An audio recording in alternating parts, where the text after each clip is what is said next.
Kasi naman yan.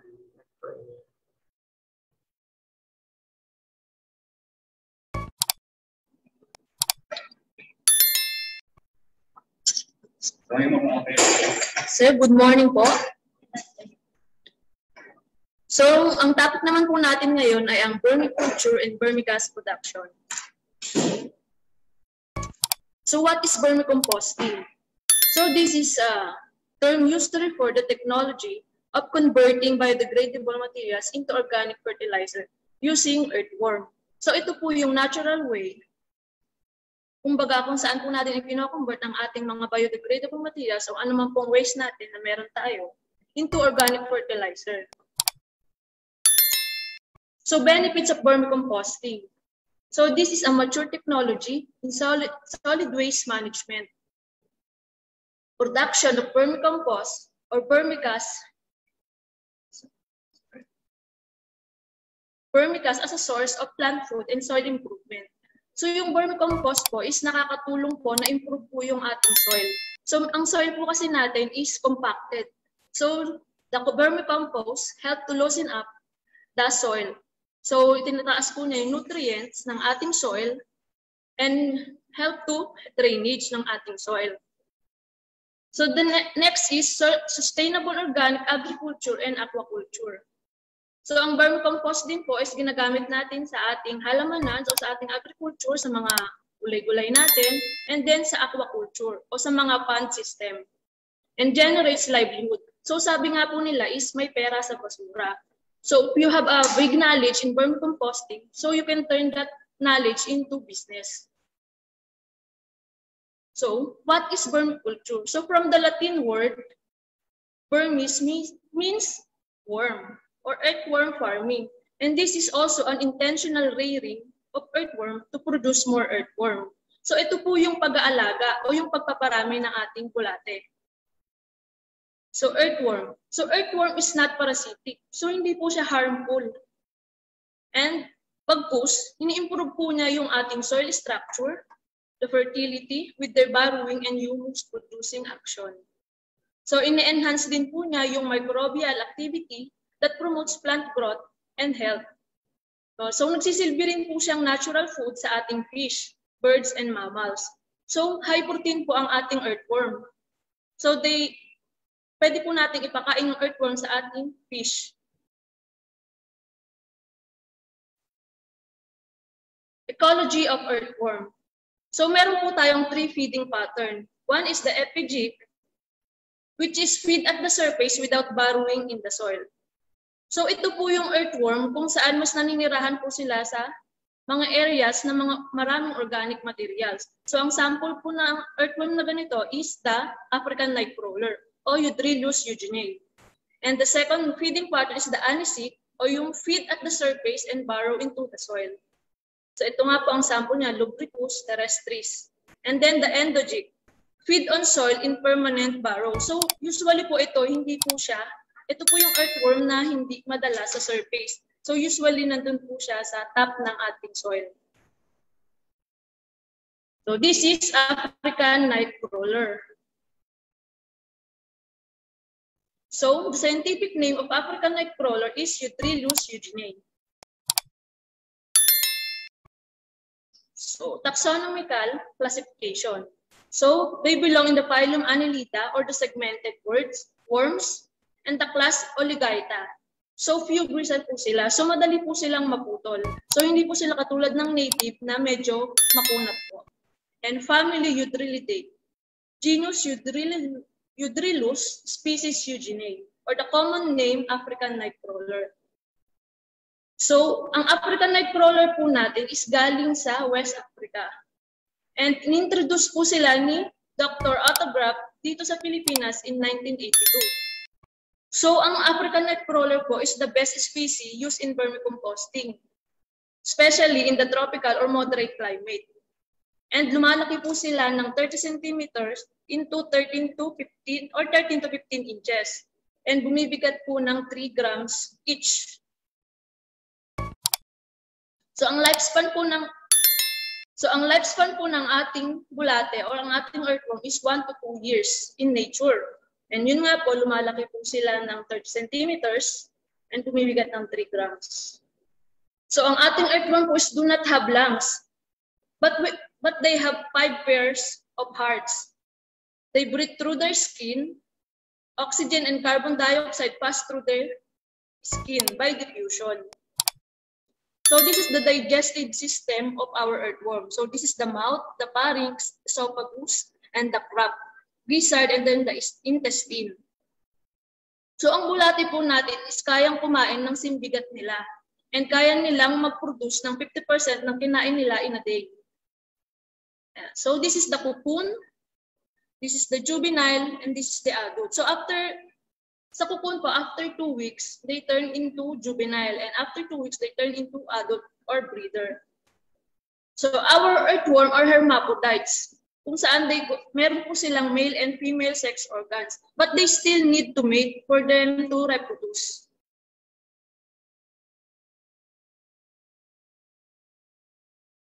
So requirements in earthworm culture.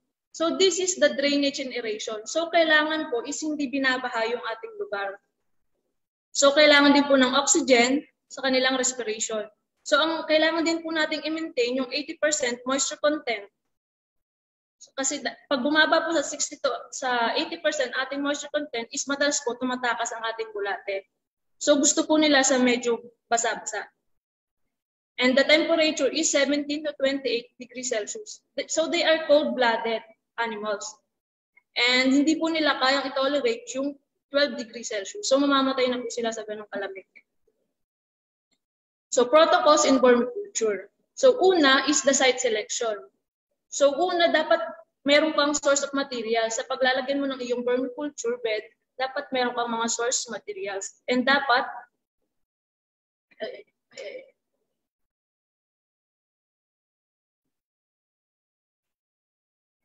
so water availability. So dapat din meron kang source of water.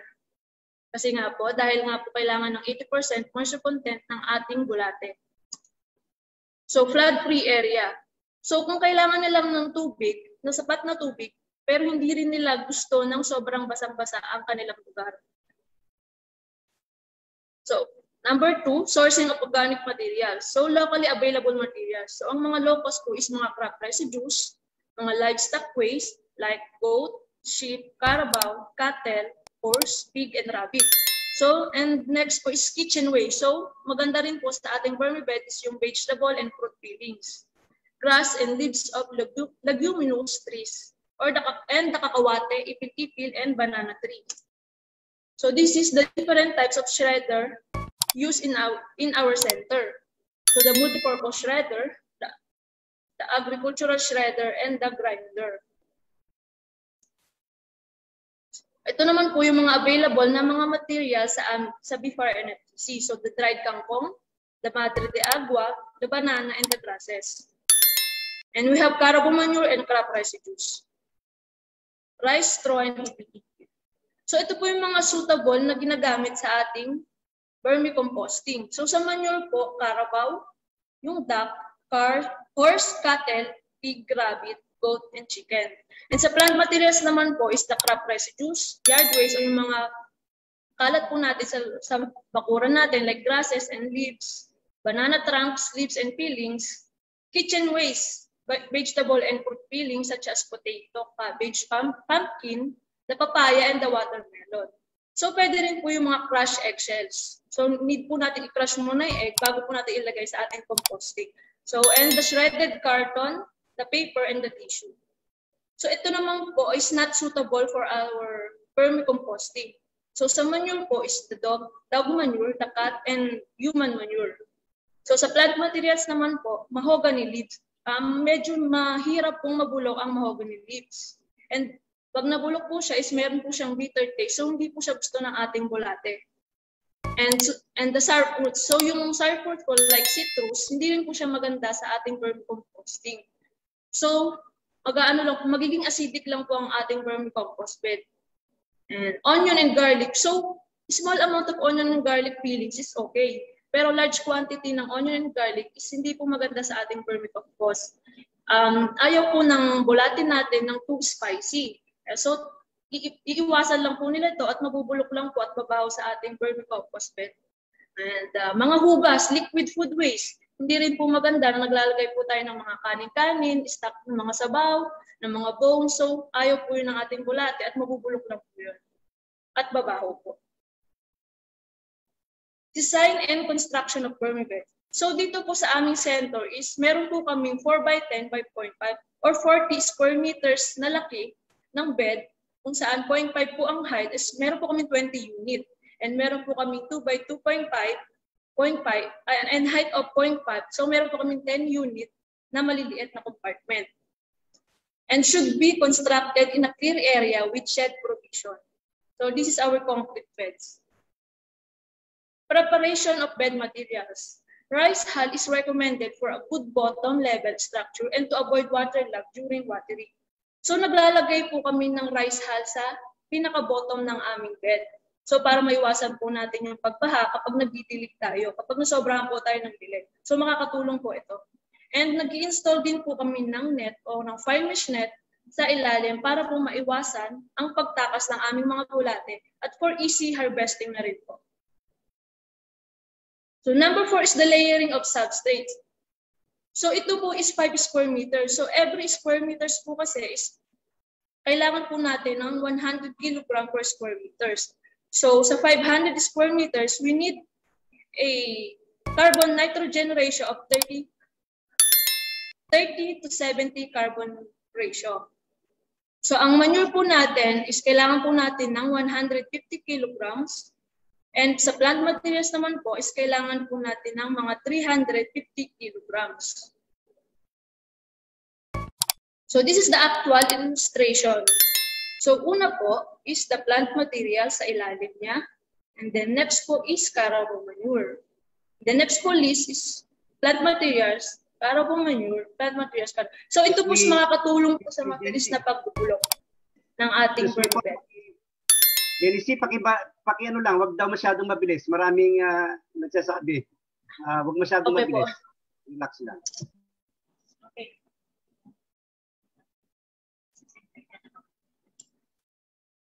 So, preparation of bed material. So, after nga po natin mag-prepare or mag-layer po ng ating substrates, is kailangan po natin siyang diligin.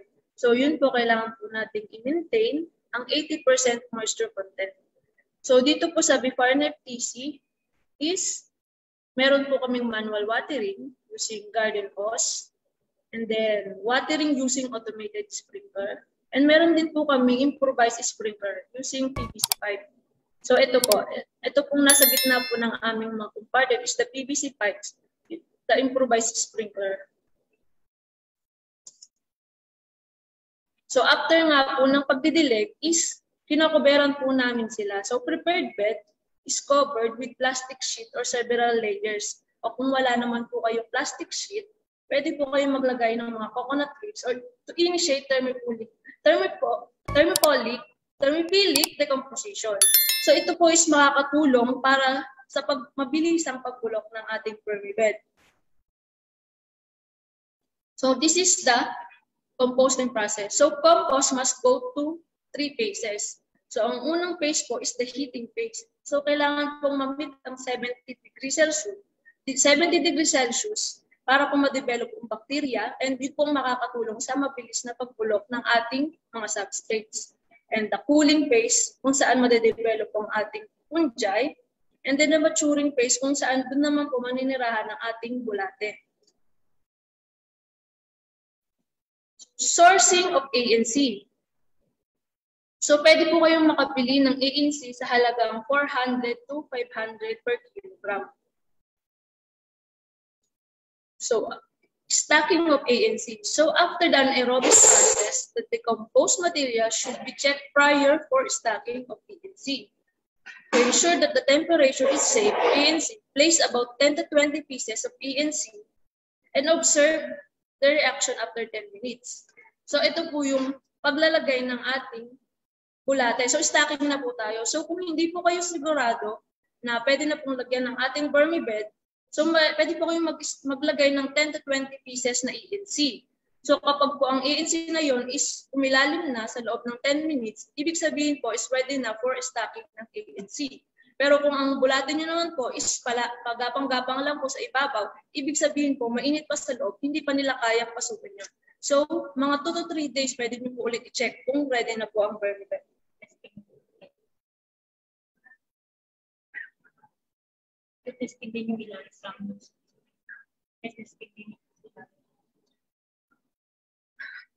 So, the odor of the bedding should be sweat smelling and not pungent. So kung pwede na ang ating vermibeds, hindi na siya mabaho. So meron na siyang sweet smelling. Stacking of ANC. So optimum stacking rate of ANC is 1 kilogram per square meters. So ang requirement nga po na ANC sa kada square meters is 1 kilogram. So kung meron po kayong 5 square meters na vermibed, so ang kailangan nyo po doon is mga 5 kilo ng bulate. So care and maintenance. So upon stacking of ANC, surface of the bed should be covered with net to prevent rotation of unwanted organism. So yun nga po, pagka prepare po natin ang ating substrates, is kailangan po natin takpan ng net ang ating vermibed para maiwasan po natin na yung mga ibang other organism is kainin po yung mga bulate natin. So sa mga unshaded naman po na vermibed, is pwede po silang gumamit ng mga coconut midrip or the banana bracts. So ang bulate po kasi natin is gusto po niya sa mga warm places and gusto rin po niya yung mga madidilim na lugar. And ayaw din po niya matatamaan siya ng direct sunlight. And ayaw rin po ng ang bulate na medyo dry na po yung lugar niya.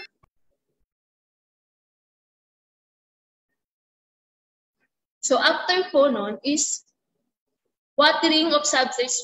Watering of bed is done to maintain the moisture level, particularly during dry season. So kailangan din po nating i-check regularly ang ating vermibed. So kailangan po natin i-maintain ng 80 moisture content. So kung basa pa naman po siya, so the moisture content must be 80%. When a fistful is squeezed, a few drops of water should drop.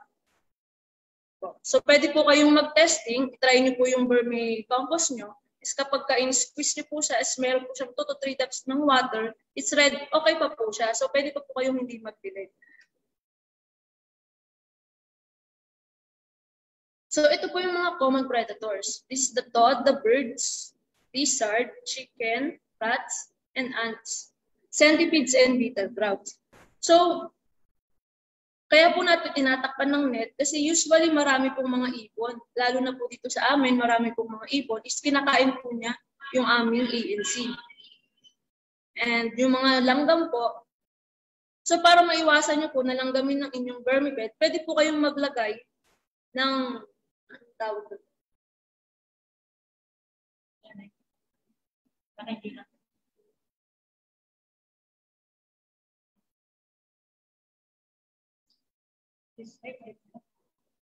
So pwede po kayong maglagay ng used oil sa paligid po ng inyong vermibed para hindi po lang gamit ang inyong vermibeds.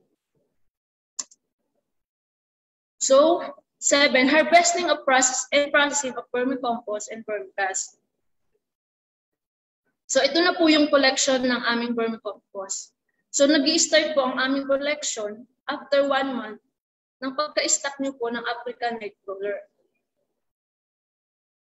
So ang texture po ng vermicast is fine and friable. So medyo ano po sila yung tiny bits, so and granular in shape po sila.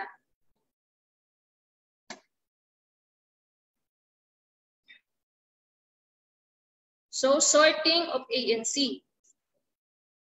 So after po ng pag-harvest nyo, is kailangan po nating i-sort manually ang ating ANC. Air drying of vermicompost. So after segregation of ANC, the vermicompost is air dried in a concrete floor or laminated matting in a covered area until reaching a moisture content of 30%. So pagka sort nyo po ng ANC nyo, is kailangan po natin siyang i-air dry. So and maintain yung 30% moisture content before packing po. And then segregation of vermicompost and vermicast. So ito po yung ginawa naming seaver dito sa center. So dito po, napupunta po yung mga ibang bulate na hindi namin na-sort manually. And dito naman po yung mga vermicompost na pupunta po dito. And dito naman po napupunta yung vermicast. So harvested vermicompost, vermicast, and ENC. So yun nga po, per 100 kg po ng substrates, kailangan po natin ng 1 kg ng ENC every 1 square meters. 1 square meter. So meron po tayong 70% vermicast recovery and 30% compost recovery. So sa 100 kg po, meron po tayong 70 kg ng vermicast. Sa compost naman po, meron po tayong 30 kg ng compost and 2 kg ng ENC after ng cycle po natin. So this is the storage. So for safe storage, it should be kept in a room temperature environment in a flood-free area. So ilagay po natin sila sa hindi nababaha o nababasa o nauulanan na lugar. Kasi hindi po maganda na mababasa ang ating mga vermicast. So vermiterms, what is vermicompost? So yung vermicompost po is nagko-contain ng both vermicast and compost. So sila pa po yung magkahalo pa po. So hindi pa sila na dadaan sa seaver. And vermicast, earthworm excreta that has passed through the gut and is granular in texture. So ito po yung makikita natin sa ibabaw ng ating vermibeds. So sila po yung mga granular in texture. Yun po. Sila po yung mga dumaan o nadaan sa process. Sila po yung organic materials na dumaan sa process ng ating bulate. And compost. So ito naman po yung biodegraded materials that did not pass through the earthworm gut. So ito po yung mga hindi nakain ng ating bulate and nabulok na mga organic materials. So principles, so vermicast does not heat. So yun po, pwede po nating itry kapag nag-harvest po tayo ng vermicast, ilagay po natin yung kamay natin sa sako, mapapansin po natin na malamig lang po yung vermicast. Kaya maganda po siya sa ating mga halaman at sa ating fish pond. Vermicast can enhance growth of planktons comparable to manure. So mas maganda po na i-process po muna natin yung ating mga manure bago po natin ilagay sa mga fish pond o sa halaman. Kasi kapag directly po natin ilagay ang manure, is masyado po siyang mainit. So mas maganda po idaan sa process o pag-vermicomposting. Vermicast can be used for improving soil texture and enhancing water holding capacity of soil.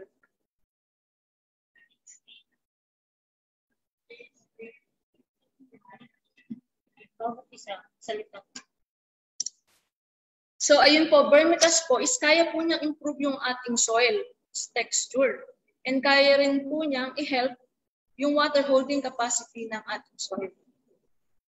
Vermicast may be low in NPK but contains essential micronutrients like calcium, magnesium, manganese, copper, iron, and zinc. Usually not found in complete fertilizer.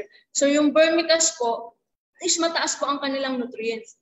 So nakakatulong po sila sa mabilis na paglaki at sa stronger po na mga halaman. And sa fish pond naman po, ang vermicast po is meron po silang plant hormone kung saan nakakapagpatubo po sila ng mga plankton o mga natural food na pwede pong kainin ng ating isda. Vermicast has microbial activities that promote health and pest disease resistance. So yun nga po, nagpo-promote sila ng plant health and pest disease resistance. So vermicast as organic fertilizer. So dito po sa amin is meron po kaming mga organic fish pond. So nag-aalaga po kami ng mga organic fish and ang ginagamit po ng fertilizer is vermicast. So ang vermicast nga po is maganda sa fish pond. Yun nga po nakakapag-promote po siya ng plant hormone and nakakapagpatubo po siya ng mga natural food. And ang kailangan po natin, ang application rate po namin ng vermicast is nasa 1,500 to 2,000 po kung maglalagay pa, kung unang lagay niyo pa lang po. Pero kung naglalagay naman na po kayo, pwede na po 1,000 kg per hectare. So, Mga 10 grams po siya per square meters.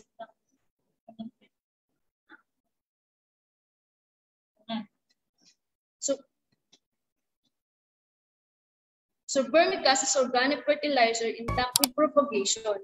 So ito po, pwede rin po kayong gumamit ng fertilizer sa pagpaparami ng inyong ductweed. So pwede niyo po siyang ilagay sa tea bag and isabit niyo po siya doon. So magsisilbi po siyang fertilizer sa ating ductweed. Vermicast as vermi-tea.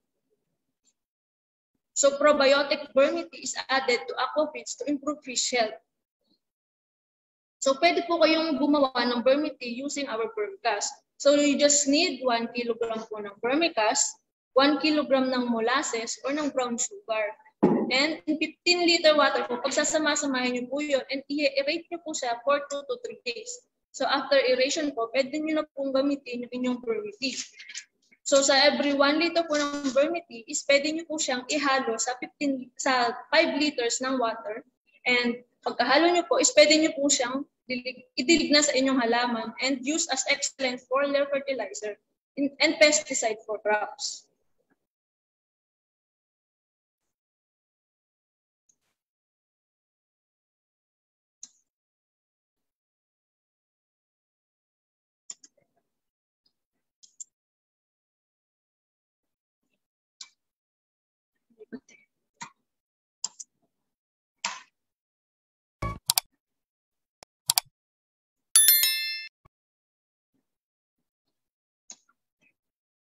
Ayan yung pinta. Ayan.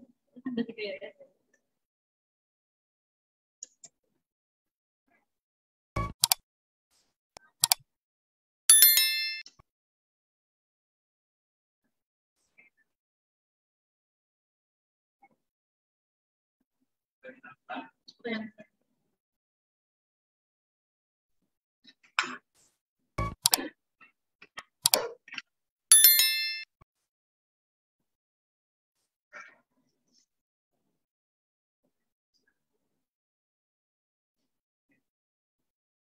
So vermicompost as our organic fertilizer in herbatan.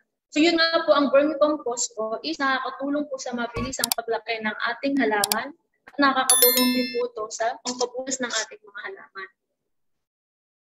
So dito po, ginagamit po namin ang aming vermicast as fertilizer in our dragon fruit, papaya, mga banana, and our siniguelas. So, in home gardening and landscaping, maganda rin po siya sa ating halaman. Organic, healthy soil, healthy crops, healthy foods, healthy people. So, yun po. So, punta naman po tayo sa simple cost and return. So, this is the estimated cost of twin bed vermiculture, vermicompost, backyard scale project. So ito po ang kailangan nating mga materials for construction of vermiculture bed. So the Portland cement, so kailangan po natin ng 40 kilograms. Ay, kailangan po natin ng 25 bags.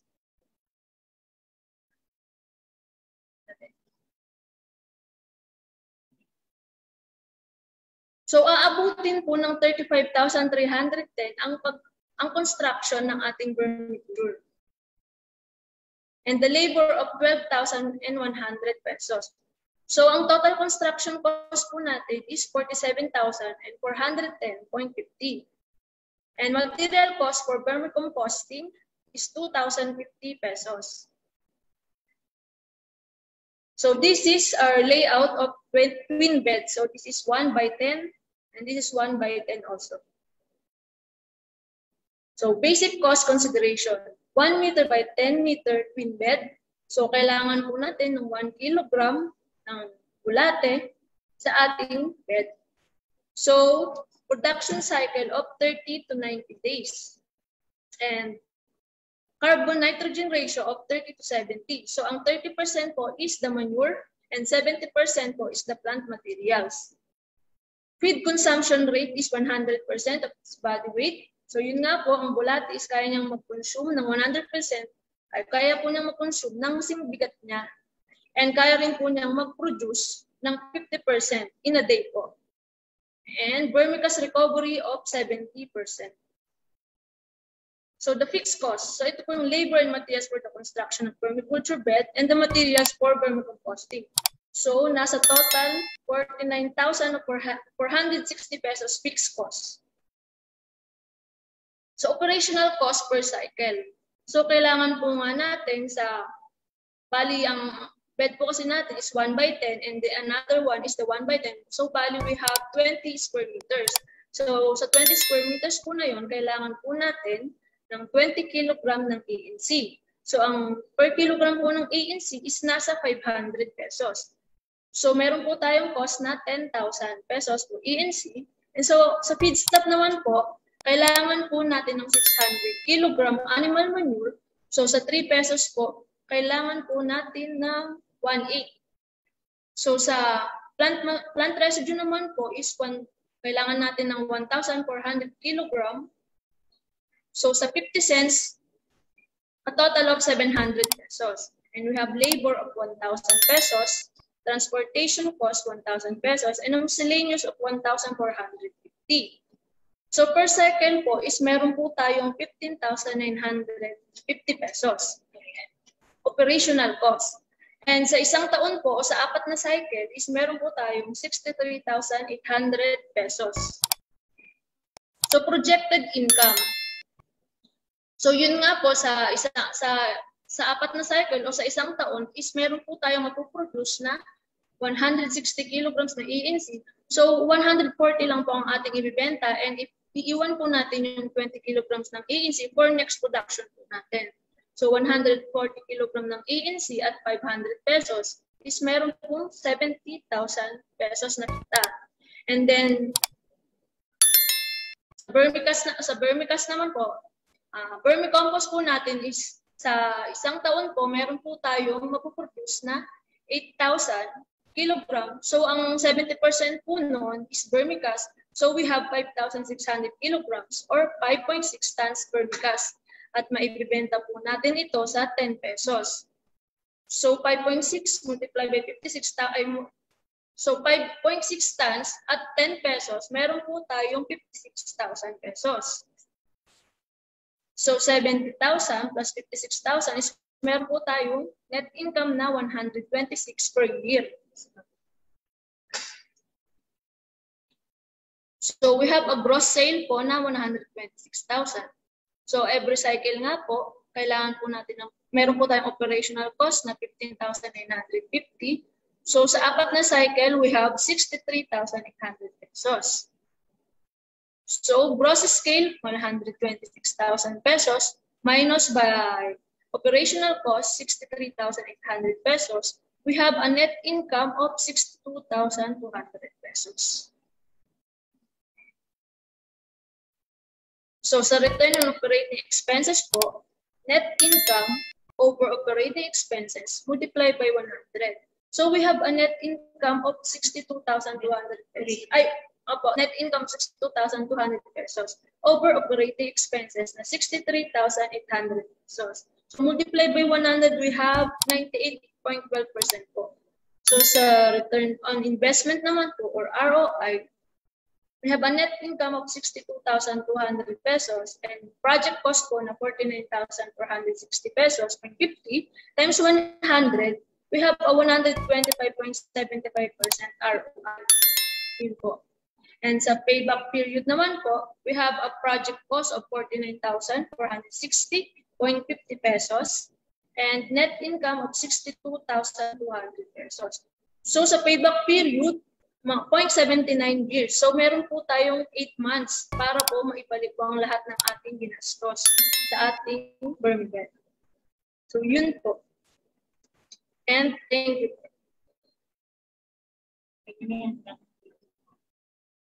And meron po akong hinandang video.